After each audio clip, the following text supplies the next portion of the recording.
At yun mga kababayan, nakalis na po dito po sa Davao City ang 14 truck no, na nagkarga po, naglalaman po ng mga relief goods, mga food packs mga kababayan. At tinatayang nasa 5,000 no, or nasa 5,000 food packs po itong karga ngayon ng mga truck no, papunta na po doon sa Cebu. At hindi lang po yan, meron din po silang pinadalang 39 na personnel no.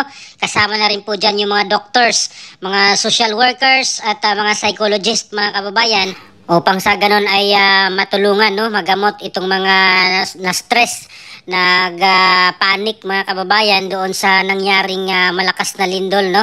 Itong mga social workers at mga psychologists na ipinadala ng City Government of Davao ay malaking tulong na po kahit papano para sa stress debriefing no sa mga residente doong lubos na naapektuhan ng 6.9 magnitude na lindol mga kababayan. At umakyat na po mga kababayan ang numbers no ng casualty.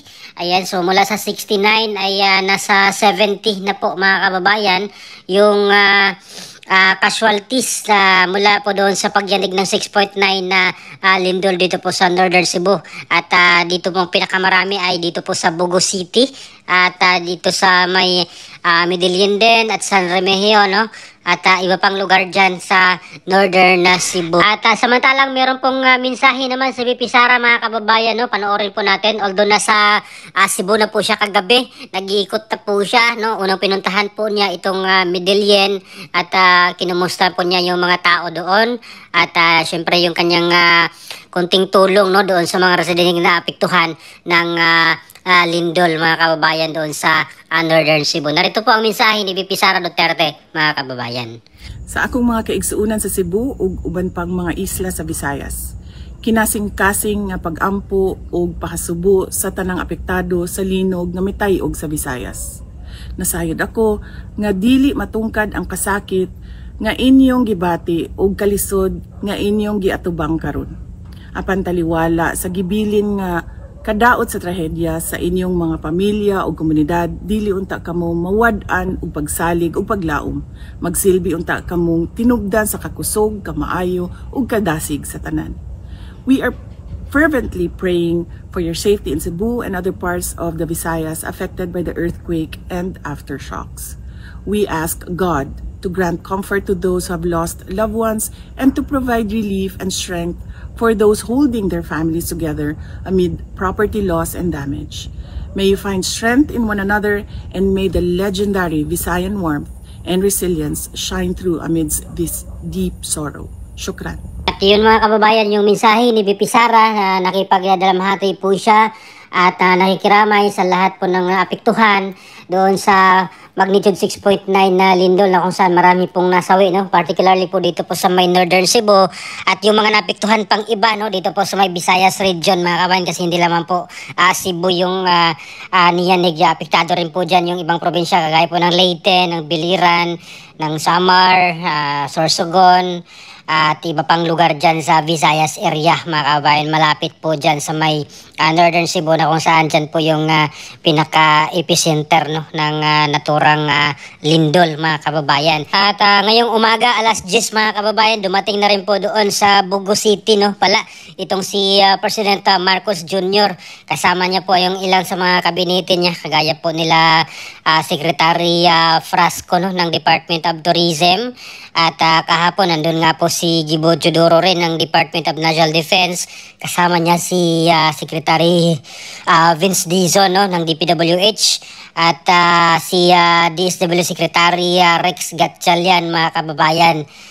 Nagpunta po sila doon kahapon din at sabi nga po ng Pangulo, kasi may interview po siya doon sa Masbate or habang nasa Masbate po siya ay gumagawa daw ng assessment mga kababayan no, itong mga tauhan niya doon sa Cebu no, kung ano pang tulong ang magagawa po ng gobyerno no. At yun nga si VP Sara kagabi dumating po doon or kahapon ng hapon dumating po doon sa Cebu, sa Northern Cebu at namigay na rin po siya ng tulong or relief goods no doon sa mga naapektuhan at nandoon din po yung truck ng OVP no, yung Kalusugan Food Trucks mga kababayan or Kalusugan Food Truck na kung saan ay namahagi po sila ng hot meals para doon sa mga frontliners, sa mga nag-rescue, no, mga kababayan, doon sa mga tumulong at syempre doon sa mga napiktuhan ng lindol, mga kababayan, no. Namigay po siya ng hot meals. At sa kabilang banda, mga kababayan, ay medyo nag-trending din po sa social media itong kadiwa ng Pangulo, no, na kung saan ay nagbenta ng 20 pesos na bigas dito po sa may area ng Nalindulan, mga kababayan, no, particularly dito po sa Visayas area sa Cebu, na itong kadiwa ay magbebenta ng 20 pesos na bigas, mga kababayan, at marami pong mga nag-criticize, no, dito, mga kababayan, na imbis daw na libre na lang ay ibebenta pa ng 20 pesos, mga kababayan, para doon sa mga naapektuhan, no, ng lindol, mga kababayan. At sunod-sunod po, mga kababayan, itong kalamidad ngayon, no, matapos lang po itong bagyong Opong, no, at ngayon may lindol na naman, mga kababayan. Diyan din po yung area na yan sa may Visayas, doon naman po, or dyan dumaan yung bagyong Opong, no, yung nakaraang linggo lang, mga kababayan, no, at yung napuruhan talaga itong Masbate rin, at itong sa may Biliran Province, mga kababayan. At siyempre apektado rin naman po yung Northern Cebu, o yung Cebu in particular, doon sa nakaraang bagyong Opong. At ngayon ay lindol na naman, mga kababayan. Ay sunod-sunod po, grabe itong kalamidad ngayon dito. At yung Bulkang Taal din ay nagkaroon din ng pagsabog, no, mga kababayan, although hindi naman po ganun kalakas. Pero active na active po itong Taal Volcano, mga kababayan, no? At meron pang isa dyan sa Visayas din, itong Bulkang Kanlaon, na active din, mga kababayan. Ay grabe po itong kalamidad natin na naranasan ngayon dito po sa Pilipinas, no? Sunod-sunod yung bagyo, at ito pa, may lindol pa, mga kababayan. At ito po yung kinakatakutan nga dito po, kung dito yan nangyari sa Metro Manila, ay mas marami pong casualties, mga kababayan, according po dito sa Feebox, no.